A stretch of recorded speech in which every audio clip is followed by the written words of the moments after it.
Sunlight dapples the forest floor, birdsong fills the air. We're heading out into the wild, not to conquer, but to learn. Foraging is about respect, understanding, and connecting with survival. Today, we're diving into the world of edible plants and mushrooms. We'll separate the delicious from the dangerous, the nutritious from the noxious. So gear up, stay sharp, and prepare to tap into the ancient knowledge of foraging. Let's get started. We're venturing into the wilderness, a place of immense beauty and hidden dangers. Out here, a single misidentified plant can have serious consequences. That's why finding a seasoned guide is crucial. Think of it like navigating a jungle. A good guide knows the safe paths and hidden dangers.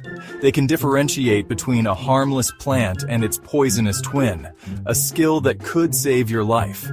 Joining a guided foraging walk isn't just about gathering food, it's an immersion into ancient wisdom. It's an experience that will stay with you long after you've left the forest. Imagine this. You're deep in the woods, hunger pangs gnawing at your stomach, and you spot a patch of vibrant mushrooms. But are they edible? Or will they leave you writhing in agony? This is where your trusty field guide becomes your lifeline. A good field guide is more than just a book, it's a survival tool.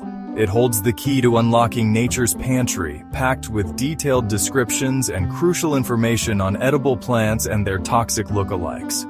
And hey, we live in the age of technology. There are incredible apps out there now, digital field guides that fit right in your pocket. It's like having an expert by your side, whispering words of caution and guidance. Chapter 3.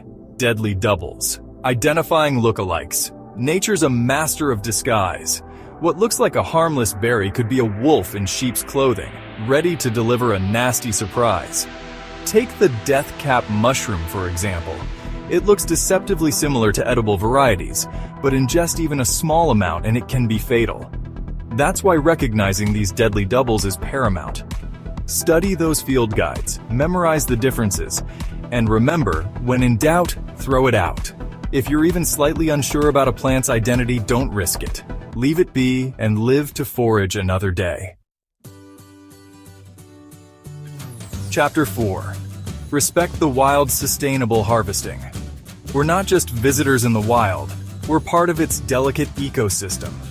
Every plant, every creature plays a vital role. That's why we forage with respect, taking only what we need, and leaving enough behind to ensure the forest thrives. Imagine you stumble upon a patch of wild berries, plump and juicy, begging to be devoured.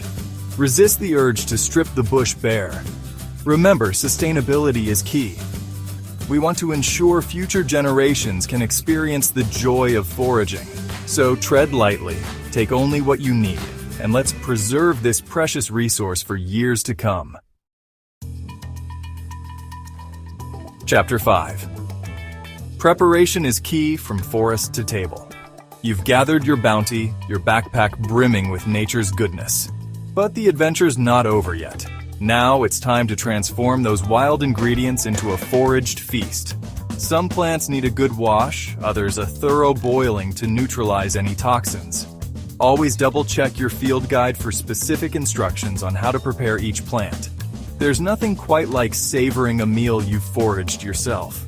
It's a taste of the wild, a connection to our ancestors, a reminder of the bounty that nature provides. Outro, happy foraging. As the sun dips below the tree line, casting long shadows through the trees, we come to the end of our foraging adventure.